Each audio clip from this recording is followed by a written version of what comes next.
है। इस वीडियो में हम लोग डिस्कस करेंगे कि राष्ट्रवाद क्या होता है, क्या समझेंगे कि राष्ट्रवाद क्या होता है। देखिए, सबसे पहले इस शब्द को समझिए। इस शब्द के पहले में जो ये आपको राष्ट्र दिखाई पड़ता है, राष्ट्र का मतलब होता है देश। ठीक है, देश को ही हम, कंट्री को ही हम राष्ट्र कहते हैं।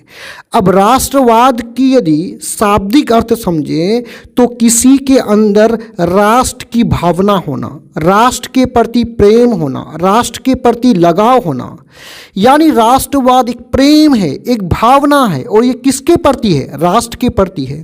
जो राष्ट्र के बारे में चिंतन करते हैं, जो राष्ट्र के बारे में सोचते हैं, इसी तरह के भावना को हम लोग राष्ट्रवाद कहेंगे।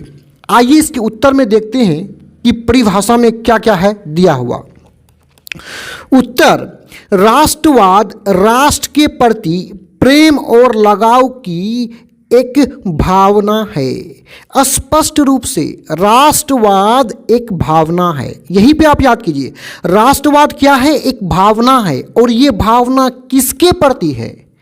ये प्रेम और लगाव की भावना राष्ट्र के प्रति है, देश के प्रति है। यानी किसी व्यक्ति को देश के प्रति, राष्ट्र के प्रति जो प्रेम की भावना होता है, जो प्रेम का जो सोच होता है, उसी को हम लोग राष्ट्रवाद कहते हैं।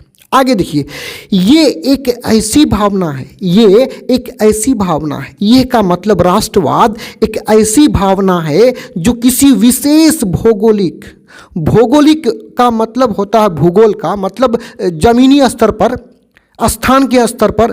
जैसे मान के चलो बिहार के लोग अलग हुए, मतलब यूपी के लोग अलग हुए, पश्चिमी जो है ये राष्ट्र अलग हुए, तो भूगोल के आधार पर, मतलब स्थान के आधार पर, सांस्कृतिक मतलब संस्कृति मतलब रीति रिवाज, सांस्कृतिक मतलब रीति रिवाज के आधार पर।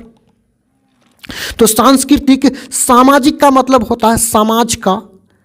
तो ये जो विशेष भौगोलिक, सांस्कृतिक और सामाजिक क्षेत्र है, यानी समाज के आधार पर जो क्षेत्र है, संस्कृति के आधार पर जो क्षेत्र है, भूगोल स्थान के आधार पर जो क्षेत्र है, उसी में रहने वाले लोगों में एकता की भावना को जगाता है। स्पष्ट बात है, जब किसी व्यक्ति के अंदर राष्ट्रवाद का भावना जगेगा तो उसमें एकता की भावना जगता है। यानी जब हमारे देश राष्ट्र में, हमारे देश में कोई भी विपदा आता है, दुख का टाइम आता है या कोई आक्रमण करता है, तो राष्ट्रवाद के कारण ही हम लोग देश के लिए मर मिटने को तैयार हो जाते हैं और सभी देशवासी एक हो जाते हैं। अर्थात हम लोग क्या एक हो जाते हैं। इसी को हम लोग बोलेंगे एकता की भावना। एक होने की भावना को, एक साथ मिलकर काम करने की भावना को एकता की भावना कहते हैं।